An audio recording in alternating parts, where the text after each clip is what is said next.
عمومی طور پہ ایک مخفی دولت کی محبت جو ہمارے سینوں میں ایک حد تک موجود ہوتی ہے، اور وہ یہ ہے کہ جب اللہ ہمیں مال دیتا ہے تو بعض اوقات کچھ لوگ کہتے ہیں کہ ابھی میں اس مال کو بڑھاتا چلا جاؤں گا اور اپنی ساری ضروریات بھی پورا کرتا چلا جاؤں گا اور بہت حجم ہو جائے گا تو پھر اس سے کوئی بڑا کام کروں گا۔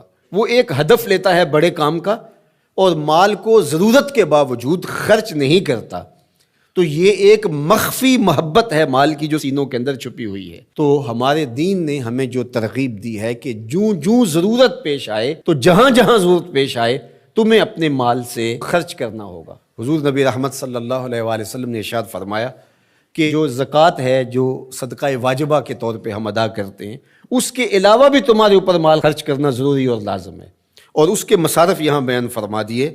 اور وہ مصارف کیا ہے آپ ذرا غور کیجئے۔ فرمایا ذوی القربہ، سب سے پہلا جو رکھا وہ ذوی القربہ رشتہ دار رکھے۔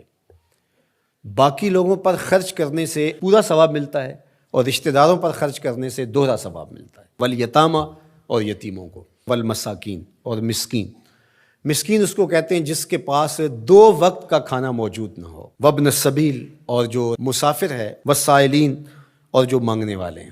تو اگر اس کے پاس 2 وقت کا کھانا نہیں ہے تو وہ اگر مانگے بقدر کفاف اور 2 وقت کا کھانا مل جائے تو پھر مانگنا ترک کر دے تو اس کے لیے جائز ہے اور شریعت اس کو روکتی نہیں، اور ایسے شخص کو دینا ثواب بھی ہے۔ لیکن جو شخص جمع کیے ہوئے ہو، اس کے پاس موجود ہو، دولت بڑھانے کے لیے یا عادتاً مانگتا ہو، تو ایسے شخص کو نہ دینا چاہیے اور نہ اس کی حوصلہ افزائی کرنی چاہیے۔ وفی الرقاب، اور جو غلام ہیں ان کو غلامی کے بوجھ سے آزاد کرنے کے لیے مال خرچ کرنا۔ دور موجود کے اندر اگر کوئی قرض میں جکڑا ہوا ہے تو وہ بھی پھنسی ہوئی گردن ہے اس کو، اور میں سمجھتا ہوں کہ اس کے زمرے میں وہ شخص جس کی بیٹیاں جوان ہیں اور اس کے پاس کوئی رقم نہیں ہے کہ ان کی شادی کر سکے اور اس کی مدد کی جائے، تو یہ بھی اس سے ملتا جلتا حکم اس کے ساتھ یہ جڑ جائے گا کہ اس پھنسے ہوئے مجبور کی گردن کو چھڑایا جائے۔ وَأَقَامَ الصَّلَاةَ وَآتَى الزَّكَاةَ، اور نماز قائم کرنا اور زکوٰۃ ادا کرنا۔ وَالْمُوفُونَ بِعَهْدِهِمْ إِذَا عَاهَدُوا، اور عہد کو پورا کرنا جب وہ عہد کر بیٹھے۔ وَالصَّابِرِينَ،